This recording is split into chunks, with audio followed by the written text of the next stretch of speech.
12th is the 6th of June, and that marks 80 years since the Allied forces landed on the shores of France in Normandy on what is known as D-Day. Now, as you'll know, all of you will know, that the war started in September 1939, and for the first 3 years, which of course included us, New Zealand, the Allies were losing the war. The Nazis and the Japanese were steadily advancing on all fronts.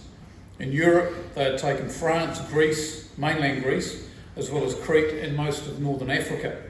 In the Pacific, the Japanese had conquered all of Southeast Asia and had even bombed Darwin in northern Australia.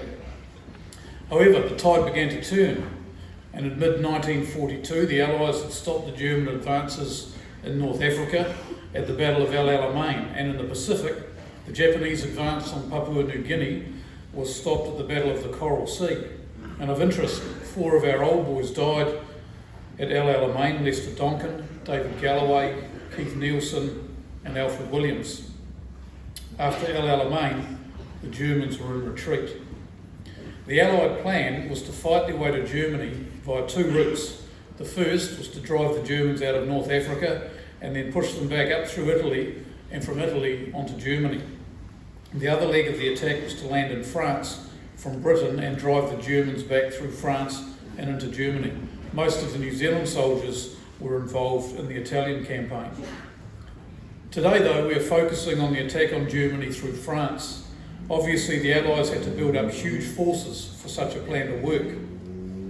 Apart from soldiers, there had to be a lot of ships to carry men, tanks, weapons, supplies, ammunition, etc. from Britain over to the continent across the English Channel. So for close to 2 years, the Allies were making these preparations. By 1944, they were ready, and on the 6th of June, the operation started.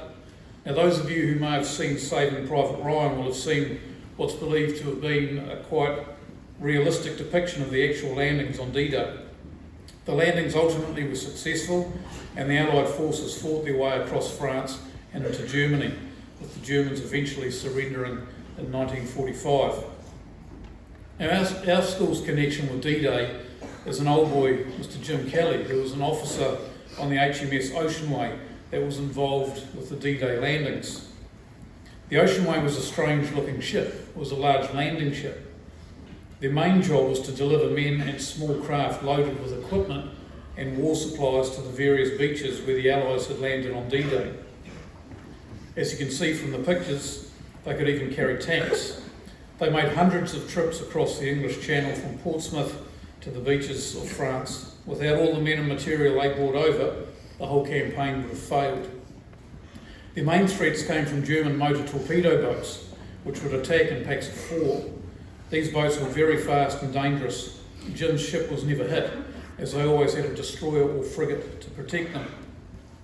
Several years ago, at our own school's Anzac Day service, we had a Spitfire do the flyover, and Mr. Kelly looked up and started crying.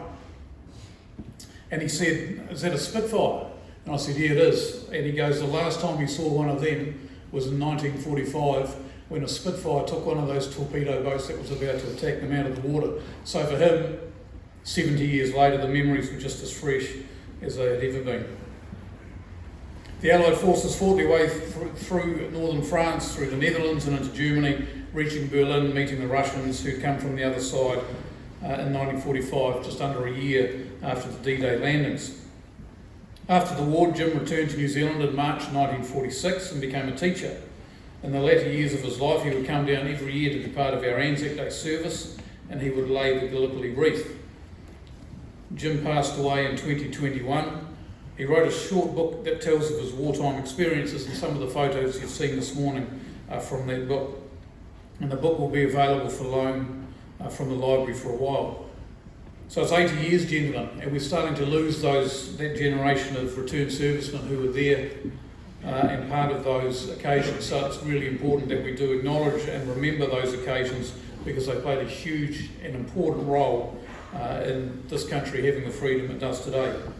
I'd like to thank Mr. King for the information he has put together today in the slides, and it's one of those days, gentlemen, that's important to us as a school and to us as a country. It's day 3